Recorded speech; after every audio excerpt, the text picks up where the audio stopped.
Hello students, आपका स्वागत है यूनिक स्टडी चैनल में। आज की क्लास में हम लोग मोस्ट एक्सपेक्टेड क्वेश्चन करेंगे जो 2023 एग्जामिनेशन के लिए काफ़ी इंपॉर्टेंट है, सीबीएसई क्लास 10th के लिए। तो चलिए पहला क्वेश्चन स्टार्ट करते हैं। फर्स्ट क्वेश्चन है, a man standing on the deck of ship which is 10 metre above the water level. एक आदमी जो है वो शिप के डेक पे खड़ा है जो कि 10 मीटर ऊंचाई पर है from the water level, water के लेवल से। तो ये मान लीजिए वाटर का लेवल है और उसके 10 मीटर ऊंचाई पर एक आदमी खड़ा है, ठीक है। Observe the angle of elevation of top of a hill. तो वो क्या कर रहा है कि हिल का टॉप का एलिवेशन, टॉप को देख रहा है, ऑब्जर्व कर रहा है। तो पाता है कि वो हिल जो है वो 60 डिग्री एंगल पर है, मतलब कि यहाँ से वो देख रहा है तो अपने आँख से देख रहा होगा तो आँख तो ऊपर होगा, तो 60 डिग्री का एंगल वो देख रहा है। And the angle of depression of the base, और हिल का बेस को वो देख रहा है, हिल का बेस को देख रहा है। तो डिप्रेशन एंगल ये होता है, तो वो उसको दिखता है 30 डिग्री, वो उसको दिखता है 30 डिग्री, ठीक है। Find the distance of the hill from the ship, ship से हिल का दूरी। तो शिप का डेक पे खड़ा है, शिप का डेक पे खड़ा है जो कि यहाँ पे है, तो यहाँ से इसकी हिल की दूरी, यानी एक्चुअली ये दूरी पूछ रहा है x, तो ये x है तो ये नीचे वाला भी x ही होगा, ठीक है। Find the height of the हिल, और हिल का हाइट भी पूछा, नहीं हिल की हाइट ये भी पूछा जा रहा है आपसे। तो देखिए अब इसका अगर नेमिंग करेंगे तो ABCD नाम का हिल था, AB डेक ऑफ शिप का हाइट पर वो खड़ा है, तो ये अगर 10 है तो ये सामने वाला भी 10 होगा, तो ये हिस्सा H-10 हो जाएगा, H-10 हो जाएगा। CDE मान लो, तो C आपको पहले से पता है कि H-10 होगा, ठीक है। और AB के बराबर हो जाएगा ED जो कि हो जाएगा 10, ठीक है। और AE के बराबर हो जाएगा BD जो कि हम लोग माना है X, ठीक है। अब हम लोग जो कि दो एंगल दिख रहा है, देखिए ये 30 है तो ये भी 30 डिग्री होगा अल्टरनेटिव एंगल से। तो एक रिलेशन लगाएंगे ABD में, सबसे पहले ABD का रिलेशन लगाएंगे इन ट्रायंगल ABD में। ABD में देखिए परपेंडिकुलर बाई बेस tan का रिलेशन होता है, तो tan 30 डिग्री बराबर क्या हो जाएगा, AB बाई हो जाएगा BD। tan 30 कितना वैल्यू होता है, 1/√3 होता है। AB 10 है, BD X है, BD को X मान लीजिए, तो X इक्वल टू हो जाएगा 10√3, X आ गया 10√3 BD। और मैंने लिखा कि BD के बराबर क्या है, AE है, तो BD और AE दोनों ही इक्वल है, तो AE आ गया 10√3, ठीक है। तो यही हिल से इसका डिस्टेंस होगा। अब हाइट की बात कर रहे हैं तो ACE ट्रायंगल में लगाएंगे रिलेशन इन ट्रायंगल ACE। तो ACE में दिख रहा होगा कि tan 60 डिग्री हो रहा है, देखिए ACE दिख रहा है यहाँ पर, ACE ये वाला ट्रायंगल है जिसमें tan 60 डिग्री लगाएंगे। tan 60 डिग्री बराबर क्या होगा, CE बाई AE हो जाएगा, tan 60 डिग्री बराबर हो जाएगा CE by AE। tan 60 degree का वैल्यू √3 होता है।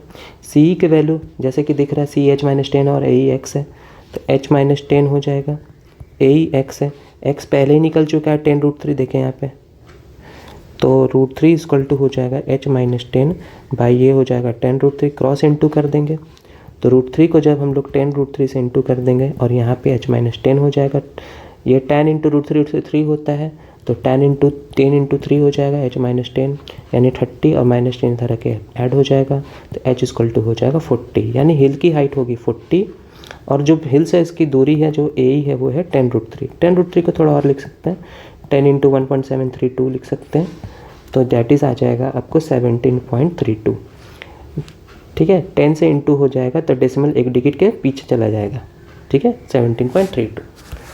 तो चलते हैं नेक्स्ट क्वेश्चन की ओर। अगला क्वेश्चन है, find the ratio in which y axis divides the line segment joining the points. ये मतलब ये दो जॉइनिंग पॉइंट है, find also the point of intersection, मतलब y एक्सिस इन दोनों पॉइंट को डिवाइड कर रही है, जॉइनिंग पॉइंट को। तो ये मान लीजिए A पॉइंट है और ये B पॉइंट है, 6 - 4 है, और ये है -2 - 7 है। इसको किस रेशियो में y एक्सिस डिवाइड कर रही थी, ये मान लीजिए y एक्सिस है, रेशियो पूछ रहा है, तो जब भी रेशियो पूछे आप रेशियो k/1 या λ/1 मान लीजिए, रेशियो को हमने माना k/1, तो ये y एक्सिस बांट रही है, तो ऑब्वियस है कि ये जो पॉइंट इंटरसेक्शन है y एक्सिस और इस लाइन का, ये भी y एक्सिस पे ही पॉइंट होगा, और y एक्सिस पे कोई पॉइंट हम लोग क्या मान सकते हैं, 0A मान सकते हैं, मान सकते हैं ना। जैसे वाई एक्सिस पे पॉइंट क्या होता है, 0, 3 होता है, 0, 2 होता है ना, ये वाई एक्सिस का पॉइंट है। तो हम लोग डिफ़ॉल्ट क्या मान लेंगे, 0a मान लेंगे। ठीक है, अब लगाएंगे हम लोग सेक्शन फार्मूला ताकि ये पॉइंट P मिल जाए। ये P पॉइंट को ही हम लोग 0a मान लेते हैं। लेट पॉइंट P भी क्या हो जाएगा, 0a। ठीक है, तो applying section formula, section formula अगर हम लगाएंगे A पॉइंट P पॉइंट निकालने के लिए, तो P पॉइंट हो जाएगा, क्या पढ़ते हैं, अगर मैं फार्मूला लिखूं तो पढ़े हैं mx2 + nx1 by m + n होता है। दूसरा होता है my2 + ny1 by m + n होता है। तो x1 y1 x2 y2 और m और n k का वैल्यू ले लेगा, k और 1 mn हो जाएगा आपको। तो बताइए P पॉइंट क्या हो जाएगा, m1 यानी k, x2 मतलब हो गया -2, k इंटू -2 प्लस n यानी 1 और x1 हो गया 6। ठीक है, बाई m प्लस यानी k + 1। ठीक है, और my2 यानी हो जाएगा k into -7 plus ny1, n है आपको 1 और y1 है आपको -4 बाई m प्लस n यानी हो जाएगा आपको k + 1। ठीक है, तो P पॉइंट इस हिसाब से आएगा -2k + 6 बाई k + 1 और -7k -4 by k + 1। But P point क्या हमने माना था, P पॉइंट 0a माना था हमने, 0a माना था। तो इसको k निकालने के लिए आपको 0 से इक्वेट करेंगे क्योंकि a अननोन क्वांटिटी है, n तो पता नहीं है। ठीक है, तो हम लोग इसको 0 से इक्वेट कर देंगे क्योंकि ये भी P पॉइंट कह रहा है, ये भी P पॉइंट कह रहा है, ये इसका x एक्सिस का पॉइंट है, इसका y एक्सिस का पॉइंट है। तो हम 0 से इक्वेट करके k निकाल सकते हैं। -2k + 6 by k + 1 = 0। तो -2k + 6 = 0 हो जाएगा। तो 2k = 6 हो जाएगा, 2k उधर जाकर पॉजिटिव हो जाएगा, तो k का वैल्यू कितना हो जाएगा, 3। तो रेशियो आ गया आपको 3:1। किस रेशियो में पूछा जा रहा था, तो 3:1 आ गया। ठीक है, क्योंकि रेशियो हमने माना था k:1, तो 3:1 आ गया। और साथ में पॉइंट भी पूछ रहा है, तो एक तो P का x पॉइंट तो 0 है, और y के लिए हम लोग को k पता ही है, तो -7k -4 बाई k + 1 ही ना है। तो k का वैल्यू हम लोग 3 पुट कर देंगे, -7 × 3 -4 बाई 3 + 1 हो जाएगा, यानी -21 -4 बाई 4 हो जाएगा, -25/4 हो जाएगा। यानी कि आपका P पॉइंट हो जाएगा 0 -25/4। Is that clear? इस तरह से बना सकते हैं। देखिए, मैंने जो क्वेश्चन वैसे क्वेश्चन लिए हैं जो जेन्युइनली पूछे जा सकते हैं। मैंने ऐसे कोई भी क्वेश्चन मैंने लेके आओ क्या एकदम हॉट्स को क्वेश्चन उठा लिया, जो मुझे लगा कि एग्ज़ाम में इम्पॉर्टेंट है, आने का पूरा चांस है, वही मैंने क्वेश्चन यहाँ पे कलेक्ट किया है। तो पढ़ते हैं नेक्स्ट क्वेश्चन की ओर। अगला क्वेश्चन है, prove that sin theta + cosec theta का whole square plus cos theta + sec theta का whole square 7 + tan square plus cot square लाना है। तो LHS से बनाएंगे इसको। LHS है sin थीटा + cosec थीटा का whole square plus cos theta + sec theta का होल स्क्वायर। इसको हम लोग तोड़ लेंगे a + b का होल स्क्वायर में, तो क्या हो जाएगा a² + b² प्लस 2ab यानी 2 sin theta × cosec theta, plus इसको भी तोड़ लेंगे a + b का square cos² theta plus sec² theta plus 2 cos theta × sec theta. ठीक है, तो यहाँ पे देखिए क्या करेंगे, साइन स्क्वायर और cos स्क्वायर को एक साथ लिख लो, sin square theta plus cos square theta, cosec square और sec स्क्वायर को एक साथ लिख लो, cosec square theta plus sec square theta. और साथ ही में क्या हो जाएगा, देखिए इसका sin × cosec 1 होता है और cos × sec भी 1 होता है, तो 2 बन जाए 1 2 और ये भी 2 बन जाए 1 2 हो जाएगा। Sine square plus cos square मिलके ये भी 1 होता है। अब बच गया cosec square theta plus sec square theta और ये हो जाएगा 4, तो 4 1 हो जाएगा 5। अब देखिए प्रूव में मुझे tan और cot की ज़रूरत है, तो cosec और sec को कन्वर्ट करना पड़ेगा। तो cosec स्क्वायर का फॉर्मूला क्या होता है,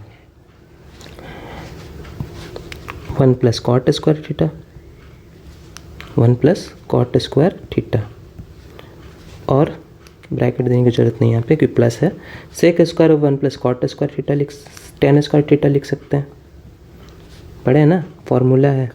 अब देखिए क्या हो जाएगा 41516, ठीक है। देखिए 516 617 7 4 11, 4 कहाँ से, 4 तो होगा नहीं, सॉरी मैंने उसको गलत लिख दिया था। 4 तो ये 22 415 तो मैंने जोड़ ही चुका हूँ, ठीक है।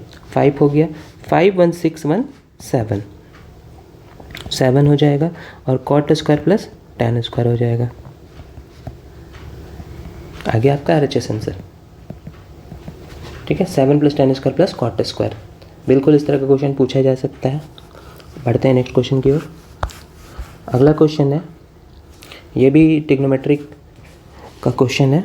√1 + sin theta 1 - sin theta sec theta plus, बहुत बार ये क्वेश्चन पूछा जा चुका है। तो इसमें हम लोग क्या करेंगे, रूट के अंदर वाला को रैशनलाइज कर लेंगे। LHS आप पहले लिख लीजिए। LHS है 1 + sin A / 1 - sin A, जिसको हम लोग रैशनलाइज कर लेंगे। 1 + sin A, क्योंकि रूट हटाना है, रूट हटाने के लिए रैशनलाइज ही करना पड़ेगा। माइनस का बदले क्या कर देंगे, plus 1 + sin A / 1 + sin A, ठीक है। तो ये क्या होगा, A + B का होल स्क्वायर हो जाएगा, 1 + sin A का होल स्क्वायर हो जाएगा, दोनों सेम चीज़ है। नीचे A + B A - B A² - B square हो जाएगा, ठीक है। 1 + sin A का होल स्क्वायर हो जाएगा और नीचे क्या होगा, 1 - sin स्क्वायर cos स्क्वायर होता है, दोनों का स्क्वायर से रूट हट जाएगा। या आपको नहीं समझ आ रहा तो ऐसे भी लिख सकते हैं, दोनों का होल स्क्वायर लिख लीजिए और उसका रूट चढ़ा लीजिए। किसी भी x स्क्वायर का रूट हमेशा x ही मिलेगा। तो यहाँ पे क्या बचेगा, अंदर क्या बचेगा, अंदर वाला सिर्फ बचेगा 1 + sin A / cos A, और cos A को बांट लेंगे दोनों में, तो 1 / cos A + sin A / cos A, तो sec A हो जाएगा और sin A / cos A हो जाएगा tan A। ये आपको RHS में लाना था, बड़ा ही आसान सा क्वेश्चन था, ठीक है। बढ़ते हैं नेक्स्ट क्वेश्चन की ओर। अगला क्वेश्चन है कि in the figure A square OPQR, square OPQR, ये स्क्वायर है OPQR दिख रहा होगा, ये देखिए OPQR एक स्क्वायर है, ठीक है। इंस्क्राइब्ड इन ए क्वाड्रेंट, ये क्वाड्रेंट के अंदर इंस्क्राइब है, ये क्वाड्रेंट है, ब्लू पोर्शन एक क्वाड्रेंट है, ठीक है। चौथाई, एक सर्कल का एक चौथाई को क्वाड्रेंट बोलते हैं, इस हिस्से को, ठीक है। If the radius of the circle is 6√2, circle का रेडियस, देखिए इसका जो रेडियस है R, देखिए ये भी R है तो ये भी R है, तो OQ भी तो R ही होगा, OQ भी क्या होगा, R आपको दे दिया है 6√2, ठीक है, यानी OQ आपको दिया हुआ 6√2। Find the area of shaded region, तो शेडेड रीजन का एरिया तब मिलेगा जब हम क्वाड्रेंट के एरिया में से ये स्क्वायर का एरिया माइनस कर लेंगे। तो क्वाड्रेंट के एरिया के लिए रेडियस चाहिए जो कि मुझे पता है 6√2, स्क्वायर का एरिया के लिए स्क्वायर का साइड चाहिए जो कि मुझे नहीं पता है, वही मैं निकालने जाऊंगा। तो एक्चुअली ये जो OQ है वो डायगोनल है स्क्वायर का, तो स्क्वायर का डायगोनल क्या होता है, देखिए स्क्वायर का डायगोनल मैं दिखाता हूँ कैसे निकालते हैं। जैसे मान लीजिए ये A है और ये साइड A है, ठीक है, तो पाइथागोरस लगा करके ABC से हम AC निकाल सकते हैं। AC अगर निकालना चाहेंगे तो क्या होगा, A² + A² आएगा, यानी आ जाएगा 2A², यानी आ जाएगा √2A, यानी AC आ गया आपको √2A। जैसे AC √2A वैसे ही OQ भी क्या हो जाएगा, √2A हो जाएगा। A हमने साइड माना है, स्क्वायर का साइड को हमने क्या माना है, A माना है, ठीक है, स्क्वायर का साइड को A माना है। √2A बराबर 6√2 हो जाएगा, √2 यहाँ से कट जाएगा, A की वैल्यू 6 हो गई और R की वैल्यू हो गई 6√2, तो ये दोनों मुझे मिल गया। अब देखिए, अब मुझे शेडेड एरिया निकालना है, तो शेडेड एरिया इक्वल टू हो जाएगा एरिया ऑफ क्वाड्रेंट में से एरिया ऑफ स्क्वायर माइनस कर देंगे। क्वाड्रेंट का एरिया होगा πr² / 4 और इसका एरिया हो जाएगा A²। पाई का वैल्यू 22/7 हो जाएगा। रेडियस कितना है, 6√2, देखिए 6√2 का स्क्वायर और नीचे 4 हो जाएगा, माइनस A² यानी 6 का स्क्वायर हो जाएगा, ठीक है। तो देखिए यहाँ भी 6 का स्क्वायर है, यहाँ भी 6 का स्क्वायर है, 6√2 का स्क्वायर तो 6 का स्क्वायर है ना, 6 का स्क्वायर को कॉमन ले लीजिए, तो 22/7 हो जाएगा इंटू 4 और √2 का स्क्वायर 2 हो जाएगा, ठीक है। -6 का स्क्वायर हमने कॉमन ले लिया तो 1 आ जाएगा, 2 2 जा 4 कट जाएगा, 2 से 11 कट जाएगा, 6 का स्क्वायर 36 हो जाएगा, 11/7 हो गया -1। 11/7 में 1 माइनस करेंगे, फ्रैक्शन का ऐड सब्ट्रैक्ट है ये, तो कितना हो जाएगा 4/7 आ जाएगा एलसीएम लेने के बाद। ठीक है, तो 36 4 जा हो जाएगा, 6 4 जा 24, 4 3 जा 12, 12 to 1 44/7। चाहे तो आप डेसिमल भी ला सकते हैं, यही एरिया आ जाएगा आपको स्क्वायर यूनिट। ठीक है, तो इस तरह से बड़ी आसानी से आप ये क्वेश्चन बना सकते हैं। चलते हैं नेक्स्ट क्वेश्चन की ओर। अगला क्वेश्चन है obtain other zeros of the polynomial. ये पॉलिनोमियल आपको px, इसका 2 ज़ीरो आपको दिया हुआ है √5 -√5, तो बाकी का 2 ज़ीरो निकालना है। बहुत ही इंपॉर्टेंट क्वेश्चन है आपके एग्ज़ाम के लिए। तो देखिए ये पॉलिनोमियल है, इसका पावर 4 है, यानी डिग्री 4 है इसका जो डिग्री है वो 4 है, यानी इसका 4 ज़ीरो होगा।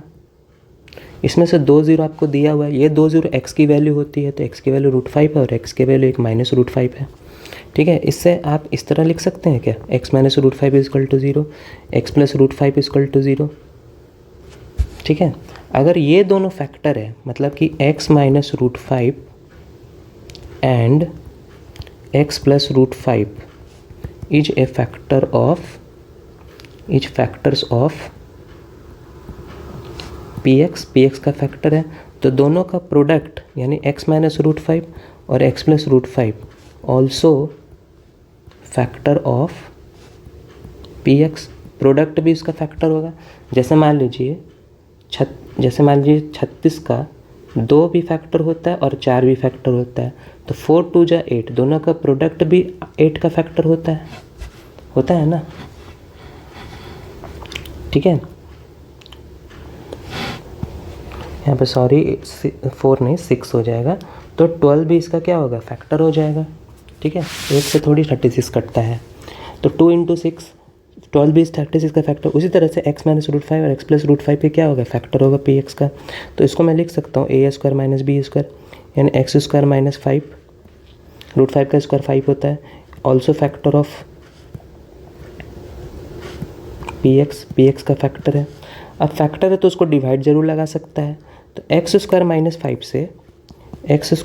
5 से डिवाइड लगा देंगे किसको, px को, यानी 2x का पावर 4 - x³।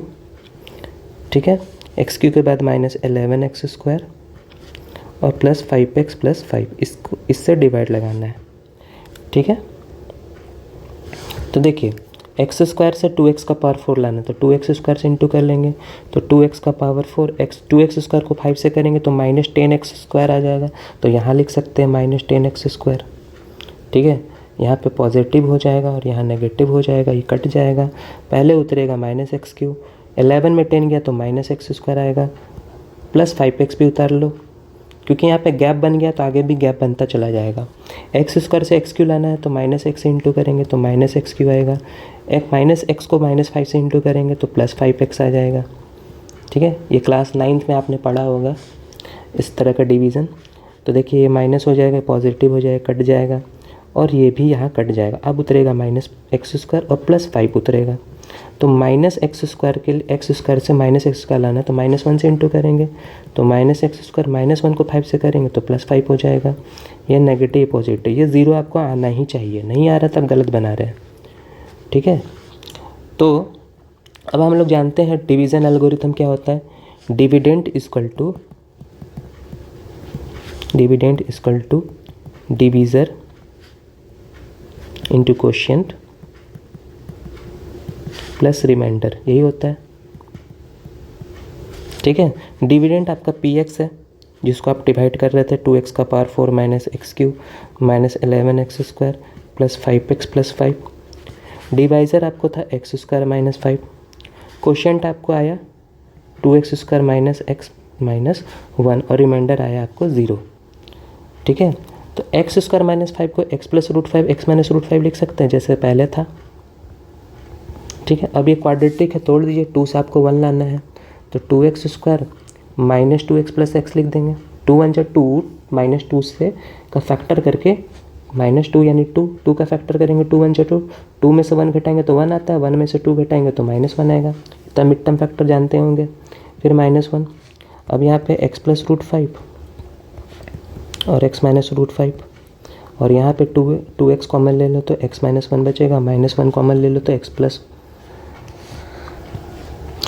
1 कॉमन ले तो x माइनस 1 बचेगा।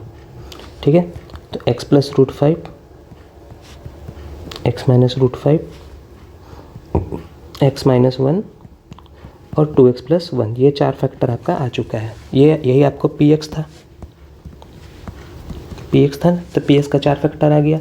सबको 0 से इक्वेट करेंगे तो x का वैल्यू आएगा रूट 5, एक x का वैल्यू आएगा माइनस रूट 5, इससे x का वैल्यू 1 आएगा, इससे x का वैल्यू आएगा -1/2। सबको 0 से इक्वेट करेंगे तो 4 फैक्टर बन गया आपको।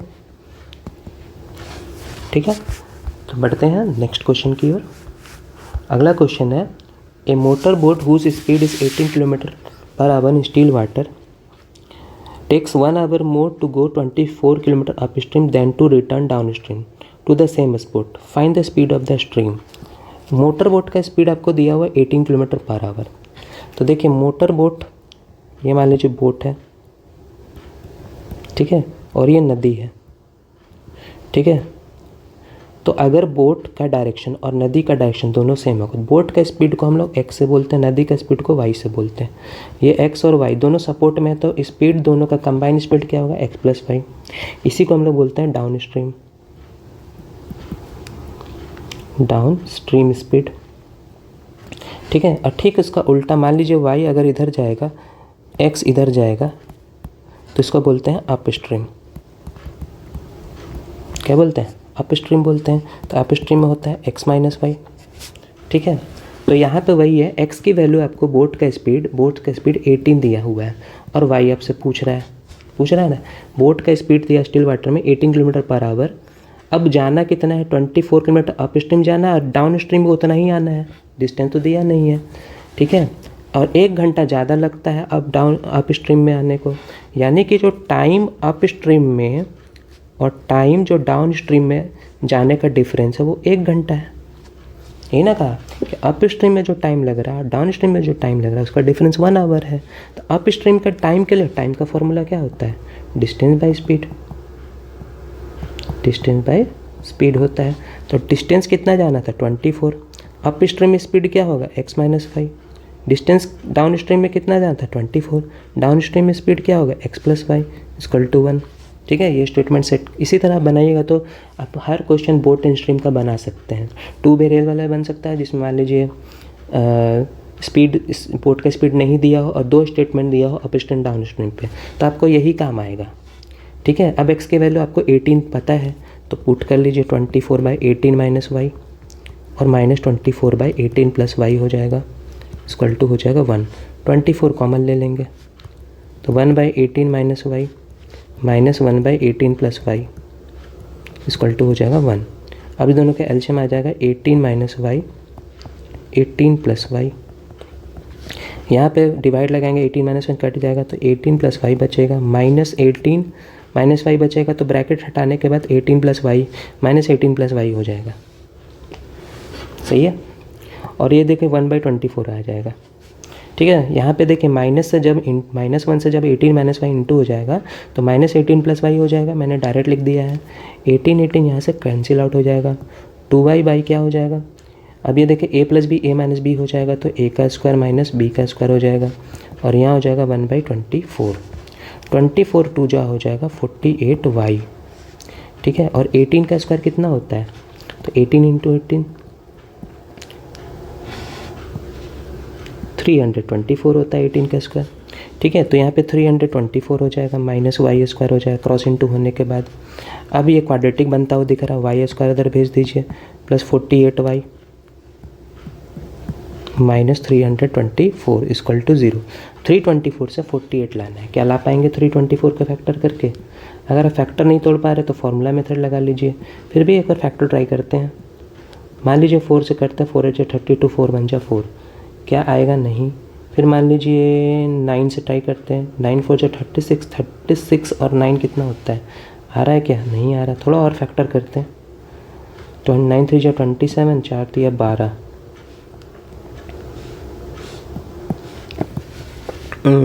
देखिए यहाँ पे ऐसा कीजिए, 9 इसको 2 × 2 में ब्रेक कर लीजिए। ठीक है, 9 × 3 = 27, 27 इंटू 2 54 और 3 2 जा ले लीजिए 6। 54 में 6 घटाइएगा तो कितना आ जाएगा 48 आ जाएगा।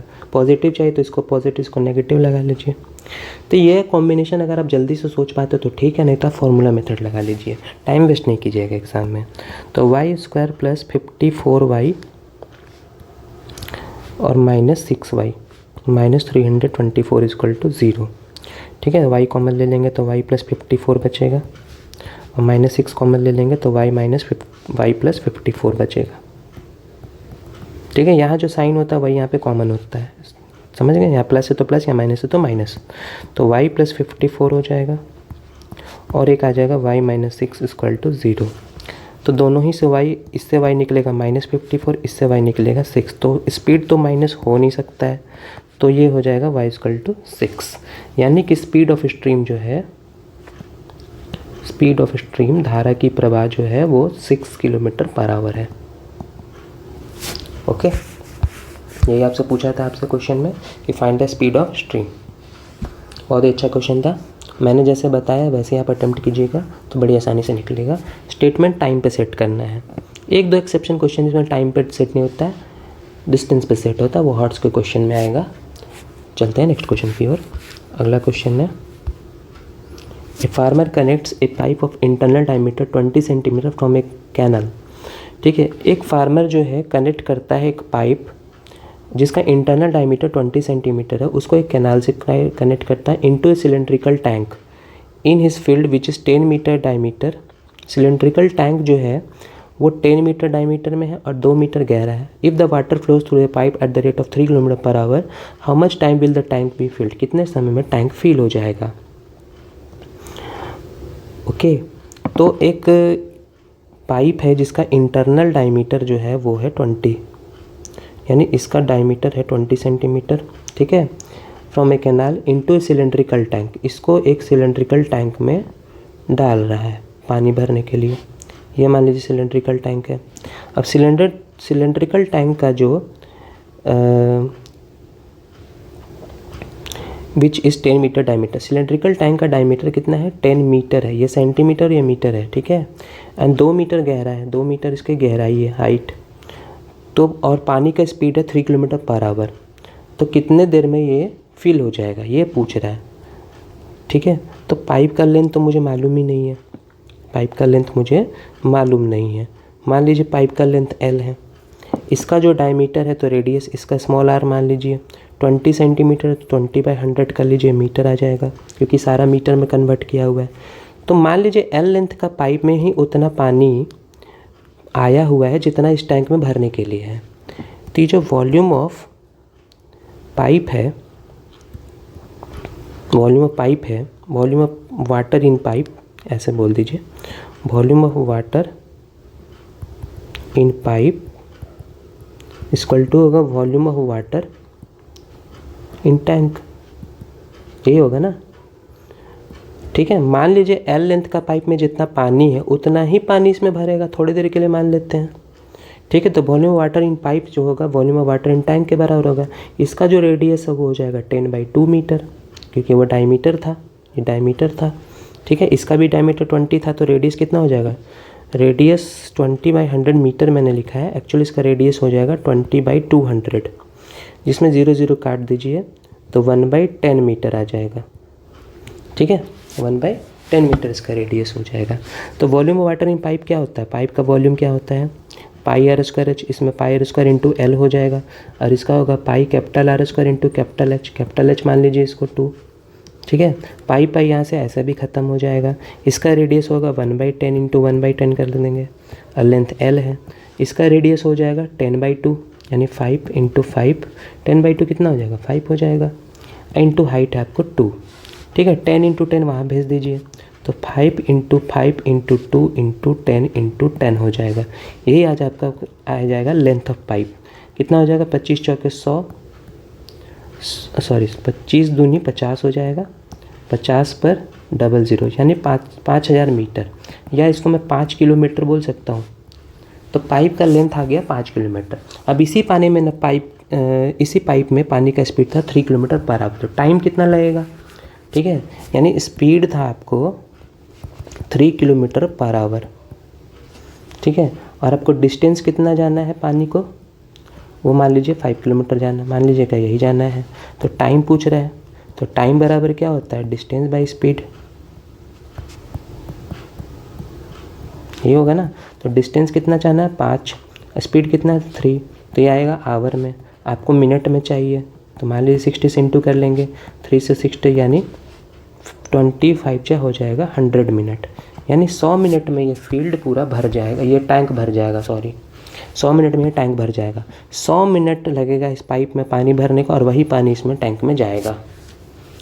उम्मीद है ये क्वेश्चन आपको समझ में आ गया होगा। चलते हैं नेक्स्ट क्वेश्चन की ओर। Calculate the mode of the following distribution, इसमें आपको मोड निकालना है। तो मोड का फॉर्मूला क्या, क्योंकि ये क्लास इंटर वाला क्वेश्चन है, तो मोड का आपको क्या होना चाहिए, पता होना चाहिए फॉर्मूला। तो देखिए मोड का जो फॉर्मूला होता है, मोड इक्वल टू होता है L plus F1 minus F0 by 2F1 minus F0 minus F2 और इंटू होता है H, ठीक है।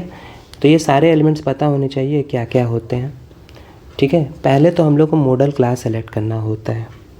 तो मॉडल क्लास क्या हो जाएगा, देखिए सबसे ज़्यादा मोड किस में है, सबसे ज़्यादा फ्रीक्वेंसी किस में, 20, यही आपका हो जाएगा मॉडल क्लास, ठीक है। मॉडल क्लास के फ्रीक्वेंसी को क्या बोलते हैं, मॉडल क्लास के फ्रीक्वेंसी को बोलते हैं F1, ठीक है। तो इसका फ्रीक्वेंसी F1 ये हो जाएगा। इससे पहले वाले को बोलते हैं F0, इसके बाद वाले को बोलते हैं F2, ठीक है। और जो मॉडल क्लास है उसका लोअर लिमिट को हम लोग बोलते हैं L, ठीक है। अब H क्या है, विड्थ ऑफ क्लास। देखिए सब में H कितना है, 5 है, विड्थ 10 से 15, 15 से 20, H की वैल्यू कितनी है 5। ये सारे एलिमेंट्स इसी में मिल गए आपको, बस आप आराम से मोड निकाल लीजिए।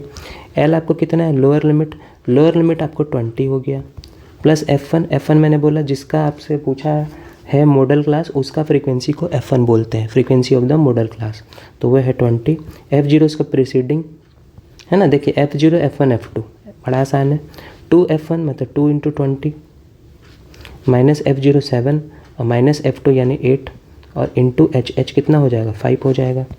तो 20 प्लस 20 में से 7 गया तो 13, 22 जा 40, 40 माइनस 15 हो जाएगा, इंटू हो जाएगा 5, ठीक है। तो 40 में 15 घटा दीजिए, कितना आ जाएगा 25, ठीक है। 5 से 25 5 बार में कट जाएगा, ठीक है, यहाँ पे प्लस है। तो 13/5 कितना हो जाएगा, 5 2 जा 10, 5 6 जा 30, 2.6 हो जाएगा। 2.6 में 20 जोड़ेंगे तो 20.6 आ जाएगा। तो आप चेक कीजिए ये जो मोड आया आपको 20.6, जो आपका मॉडल क्लास है उसके बीच में आ रहा है कि नहीं। देखिए 20 से 25 के बीच में 20.6 आ रहा है, अगर ऐसा आ रहा है तो आप बिल्कुल सही बना रहे हैं, आंसर क्या है, करेक्ट हो जाएगा, ठीक है। इस तरह बड़े आसानी से हम मोड निकाल सकते हैं। चलते हैं नेक्स्ट क्वेश्चन की ओर। अगला क्वेश्चन है prove that √2 is an irrational number. बहुत ही अच्छा क्वेश्चन है, कई बार पूछा जा चुका है। √2 को इरेशनल नंबर प्रूव करना है। तो हम लोग क्या करेंगे, लेट मान लेंगे √2 इज एन रैशनल नंबर। √2 एक को क्या मान लेंगे, रैशनल नंबर। देखिए इसको हम लोग कॉन्ट्राडिक्शन के मेथड से सॉल्व करते हैं। √2 को हम लोग माने हैं रैशनल नंबर, तो रैशनल नंबर हम जानते हैं कि a/b के फॉर्म में होता है, तो √2 को a/b मान सकते हैं, ठीक है, a/b मान सकते हैं। अब यहाँ से b को यहाँ भेज दीजिए, तो b√2 इक्वल टू क्या हो जाएगा, a हो जाएगा। अब b√2 का स्क्वायर और इधर भी स्क्वायर कर लिए, दोनों तरफ स्क्वायरिंग कर सकते हैं, तो आ जाएगा 2b स्क्वायर, √2 का स्क्वायर 2, b का square b square, 2b square बराबर a स्क्वायर। तो यहाँ पे दिख रहा है कि 2 डिवाइड कर रहा है ना a को, 2 डिवाइड कर रहा है a को, तो लिख देंगे 2 divides a square, 2 divides a square. अगर a स्क्वायर को 2 डिवाइड कर रहा है तो 2 a को भी डिवाइड करेगा, 2 क्या करेगा, a को भी क्या करेगा, डिवाइड करेगा, ठीक है।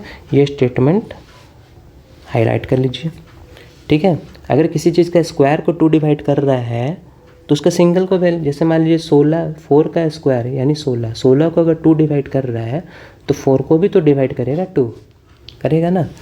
अब उसी तरह a जब 2 को डिवाइड कर रहा है तो हम लोग मान सकते हैं लेट a को 2c मान सकते हैं या 2z मान सकते हैं, ठीक है। अगर ए को 2 डिवाइड कर रहा है तो ए जरूर 2 का मल्टीपल होगा, ठीक है। तो 2z मान लेंगे, ए का वैल्यू 2z। अब हम लोग जानते हैं कि ये देखिए, इसको इक्वेशन 1 मान लीजिए, 2b² बराबर a² था। 2b² बराबर क्या था? a² था, फ्रॉम इक्वेशन 1 से। तो यहाँ पे 2b² a² को मैं 2z का होल स्क्वायर लिख सकता हूँ। तो 2b² क्योंकि a को 2z मैंने मान लिया है, तो ये हो जाएगा 4z²। 2 से 4 कटेगा 2 टाइम्स में, तो b² बराबर हो जाएगा 2z²। तो देखिए यहाँ 2b को डिवाइड कर रहा है, जैसे मैंने यहाँ लिखा था वैसे ही 2 डिवाइड्स b², तो 2 डिवाइड्स b को भी डिवाइड करेगा। तो ये भी स्टेटमेंट हम लोग हाईलाइट कर लेंगे, 2 डिवाइड्स a और 2 डिवाइड्स b। ये दोनों स्टेटमेंट से क्या मिलता है? ये दोनों स्टेटमेंट से ये मिलता है कि 2 a का भी फैक्टर है और b का भी फैक्टर है ना। 2 is factor of both a and b, both a and b, ठीक है। क्योंकि हमने a और b रैशनल नंबर माना था, √2 को क्या माना था? Rational number. और कोई भी रैशनल नंबर का कॉमन फैक्टर नहीं होता है। जैसे मान लीजिए कोई भी रैशनल नंबर लिख लीजिए 4/7, 1 के अलावा कोई कॉमन फैक्टर है क्या? नहीं है। 1 कोई भी रैशनल नंबर का 1 के अलावा कोई कॉमन फैक्टर नहीं होता है। तो दिस कॉन्ट्राडिक्ट, ये क्या हुआ? हमने हमारा हाइपोथेसिस को कॉन्ट्राडिक्ट कर दिया। This contradicts our supposition. इस तरह आपको लिखना पड़ेगा एग्जाम में, that √2 is a rational number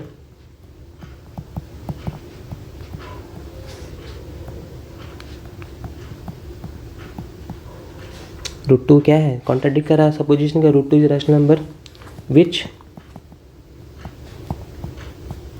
have no common factor, which has हो जाएगा no common factor other than 1,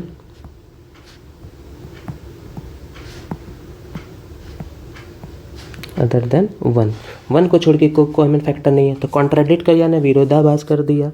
हमने माना था कि a/b रैशनल माना था, लेकिन इसका एक कॉमन फैक्टर 2 निकल के आ चुका है, तो यानी ये रैशनल नंबर तो बिल्कुल भी नहीं है।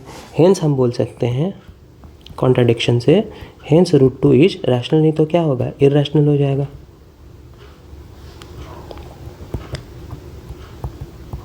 इरैशनल नंबर, समझ गए? इस तरह से एग्ज़ाम में आपको लिखना पड़ेगा, तभी मार्क्स मिलेगा इस क्वेश्चन में, ठीक है। चलते हैं नेक्स्ट क्वेश्चन की ओर। अगला क्वेश्चन है, a father's age is 3 times the sum of ages of his 2 children. एक पिता का उम्र जो है वो 3 गुना है अपने 2 बच्चों के एज के सम के। After 5 years his age will be 2 times, उसका एज 2 गुना हो जाएगा सम ऑफ देयर एजेस, देयर मतलब उनके बच्चों के एजेस के सम के 2 गुना हो जाएगा। Find the present age of father. तो लेट मान लेंगे, let present age of father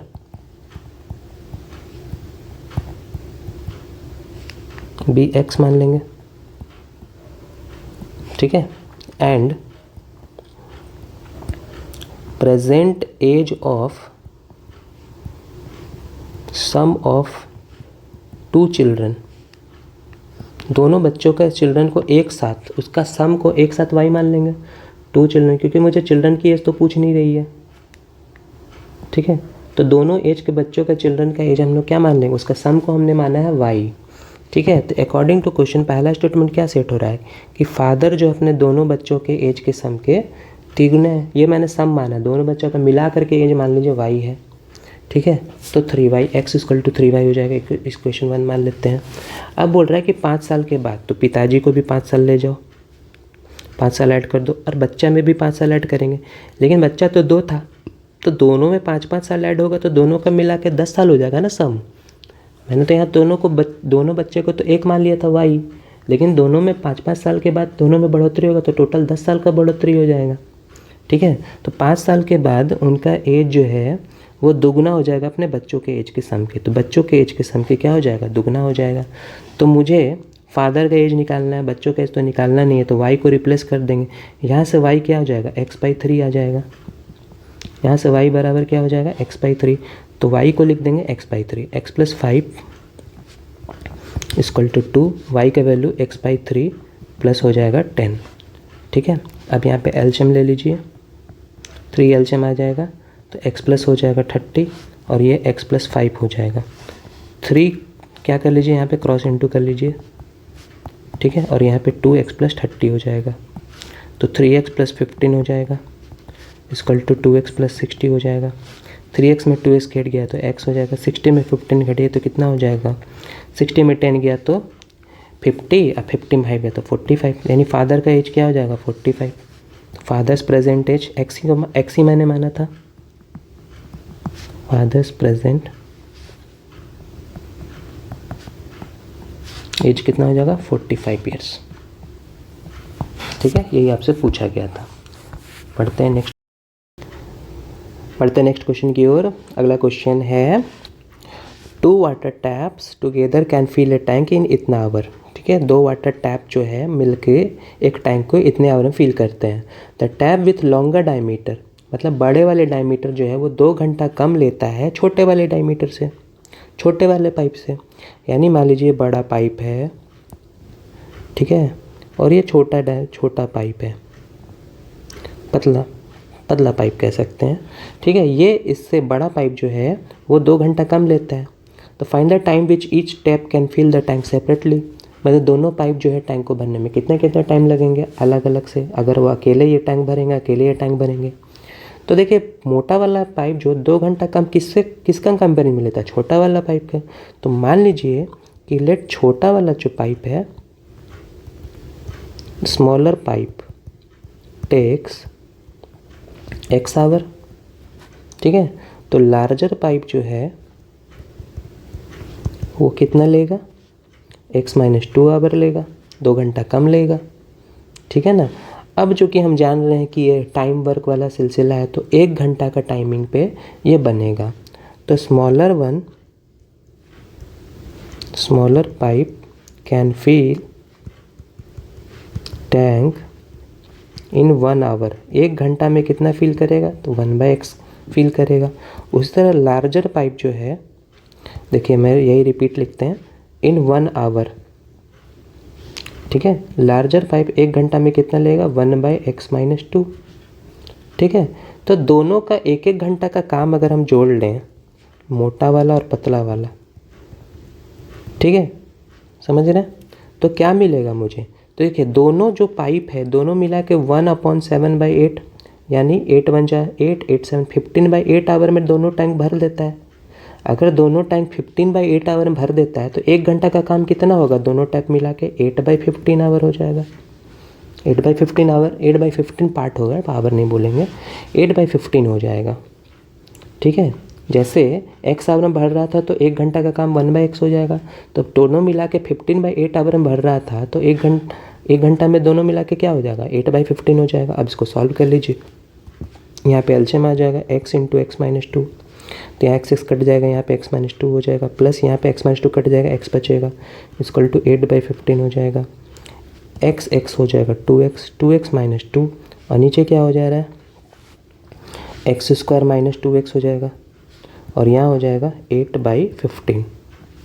ठीक है, 2 कॉमन लेके 8 से काट दीजिए, यहाँ पे ऊपर में 2 कॉमन ले लेंगे तो x - 1/x² - 2x = 8/15। थोड़ा काटने से यहाँ पे छोटा हो जाएगा, 2 × 4 = 8, 15 से क्रॉस इंटू कर लीजिए, 15x - 15 हो जाएगा।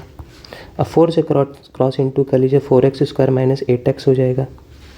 ठीक है, 4 × 2 = 8x। अभी क्वाड्रेटिक बनता हुआ दिख रहा है, तो 4x² - 8x उधर ही है, 15x उधर चला गया माइनस, और -15 उधर चला गया 15, और बदले में क्या बचा, इस तरफ 0 बच रहा है, उधर भेज दिए सबको। ठीक है, तो 4x² हो जाएगा -15, कितना हो जाएगा, 23x + 15। तो एक 15 × 4 = 60, 60 से आपको क्या लाना है, 23 लाना है। 15 × 4 है ना, तो 4 × 15 से ही लाना। मान लीजिए 15 का 5 × 3 कर लीजिए 4, तो क्या 5 × 4 = 20, 5 × 4 = 20 और 3 ऐड कर देंगे तो 23 नहीं हो रहा है, माइनस लाना है तो -20 -3 कर देंगे तो -23 आ जाएगा। बस लिखते ना फैक्ट मिड टर्म फैक्टर में -20x -3x + 15 इक्वल टू क्या हो जाएगा 0। और यहाँ से 4x कॉमन ले लेंगे तो x - 5 बचेगा। और यहाँ से -3 कॉमन लेंगे तो x - 5 बचेगा इक्वल टू 0। तो x - 5 कॉमन ले लेंगे तो 4x - 3 बचेगा इक्वल टू 0। दोनों से x निकाल लीजिए, इससे x आएगा 5, इससे x आ जाएगा 3/4। ठीक है, तो x इक्वल टू 5, तो यही आपने माना था स्मॉलर वाला। ठीक है, स्मॉलर पाइप जो है 5 घंटा लेता है तो लार्जर पाइप कितना लेगा 5 - 2 घंटा लेगा, है ना। तो स्मॉलर पाइप जो है टेक्स 5 आवर, तो लार्जर पाइप जो है टेक्स 5 - 2 यानी 3 आवर। ठीक है, यही आपका आंसर हो जाएगा। तो आज के लिए इतना ही। नेक्स्ट वीडियो में और भी मैं क्वेश्चन लेके आऊँगा। प्लीज़ आप चैनल को सब्सक्राइब कर लें और ज़्यादा ज़्यादा वीडियो को लाइक करें, अपने दोस्तों के बीच शेयर करें। ठीक है, thank you very much, have a nice day.